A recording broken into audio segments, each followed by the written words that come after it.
The Mediterranean has always been a sea of empires, but in the ancient world, two powers stood above all others, destined to collide like thunderheads.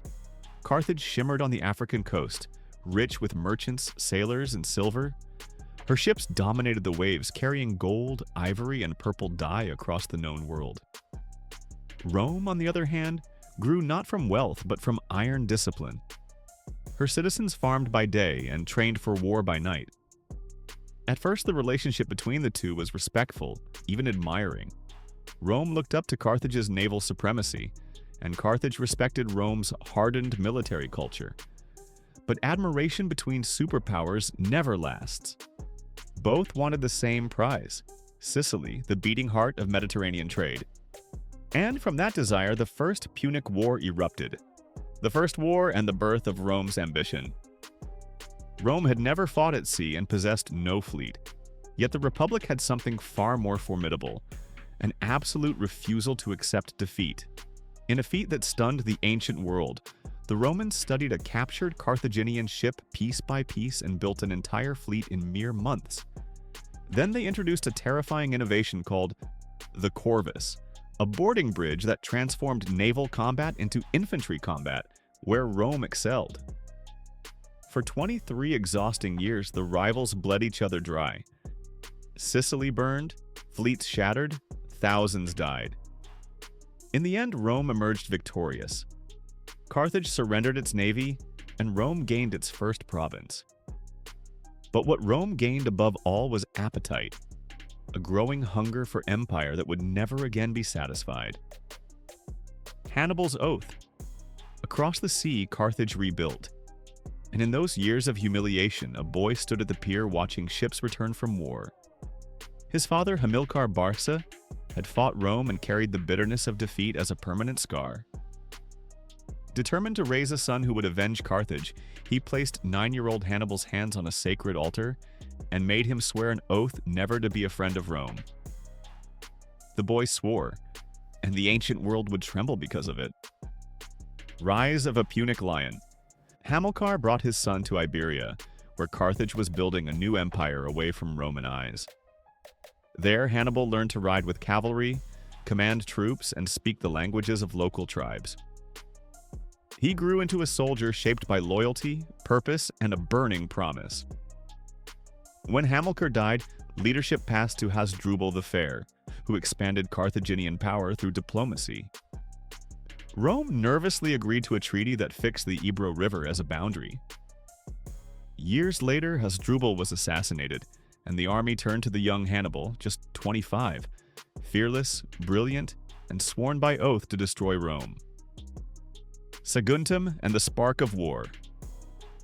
North of Carthage's Iberian lands lay Saguntum, a small city under Rome's protection. Hannibal saw it as a challenge and an opportunity. He besieged Saguntum for 8 brutal months until it fell in flames. Rome demanded Hannibal's surrender. Carthage refused.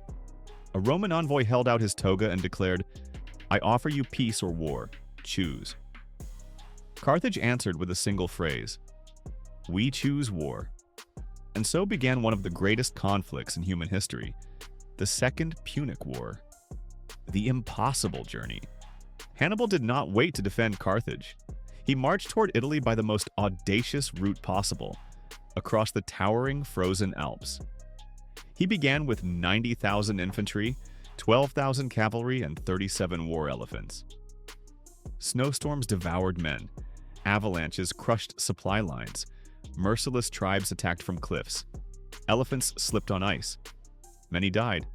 But Hannibal refused to turn back. When he finally descended into Italy, fewer than half his soldiers survived. But the men who remained were brutalized into steel, ready to shake Rome to its core. The first shock, Trebia. Rome sent 2 consuls to stop him, but one, Tiberius Sempronius Longus, charged headlong into Hannibal's trap. Hannibal baited the Romans with light cavalry, then unleashed a devastating ambush near the freezing Trebia River. Roman soldiers, shivering, hungry, and exhausted, were overwhelmed. Elephants crashed through Roman lines, and Carthaginian cavalry attacked from the flanks. The Romans drowned, froze, or died under Carthage's steel. For the first time, Rome tasted real fear. Lake Trasimene, a masterpiece of ambush. Rome raised another army and marched to intercept the invader. Hannibal watched them enter a fog-shrouded valley beside Lake Trasimene, a perfect kill zone. As mist rolled across the hills, Hannibal's troops emerged from hiding and struck from every direction. Romans stumbled blindly in panic, unable to form ranks. 15,000 died swallowed by fog and steel. No general in history had ever executed an ambush of such size. Rome was horrified. Rome's shield. Panic gripped the Republic. Rome appointed a dictator, Fabius Maximus, a man of patience, calculation, and subtlety. Instead of fighting Hannibal head-on, Fabius shadowed him, burnt crops to starve him, blocked supply lines, and attacked only when safe. Rome mocked him as the delayer, but his strategy slowly tightened around Hannibal like an iron cage. Yet Hannibal remained astonishingly cunning. In one legendary escape, he tied torches to oxen and drove them up a hill in the night, tricking Roman scouts into chasing the lights while he slipped through a mountain pass. Even when cornered, Hannibal fought with brilliance. Cannae, Rome's worst day. Rome grew impatient with Fabius' caution. The people wanted a decisive victory. They elected consuls who promised blood. At Cannae in 216 BC, Rome assembled its largest army ever, nearly 90,000 men. Hannibal formed a crescent-shaped line that bent and retreated as the Romans surged forward. The Romans pressed deeper, believing the center was collapsing. Then Hannibal's African infantry closed from the flanks, and his cavalry struck from behind. Rome was trapped in a ring of death.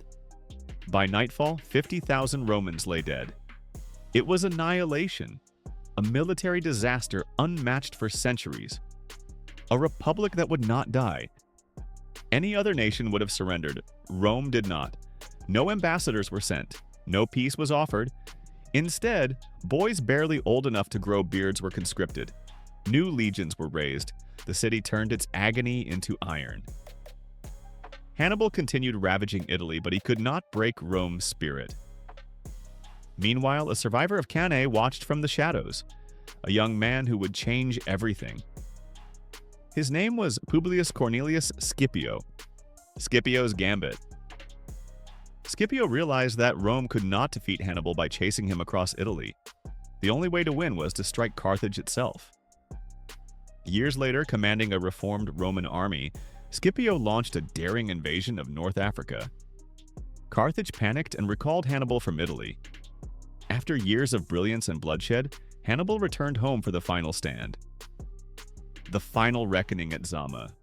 In 202 BC, on the plains of Zama, the two greatest generals of their age faced each other. Hannibal unleashed his war elephants, but Scipio had prepared wide gaps in his ranks. The elephants charged through harmlessly or turned back in confusion, trampling Hannibal's own men. The infantry clashed next, mercenaries in front, citizens in the middle, hardened veterans in the rear. The battle raged until Scipio sent his cavalry to strike from behind, trapping Hannibal just as Hannibal once trapped Rome at Cannae. The Carthaginian army collapsed. The war was over. Rome ruled the Mediterranean. Two titans in exile. After Zama, Hannibal and Scipio met not as enemies but as men who understood one another's burdens. Hannibal eventually fled east to escape Roman pressure and died in exile. Scipio returned to Rome a hero but soon faced jealousy, political betrayal, and forced exile. Both titans who had shaped history died far from home. The empire Rome became. Rome's victory reshaped the world. Carthage faded into memory. Roman ships now ruled every sea. But with power came corruption. Senators grew rich, generals amassed private armies, inequality spread. And in the growing cracks of the Republic, a new figure would soon rise, a man whose ambition would end the old world forever. His name was Julius Caesar,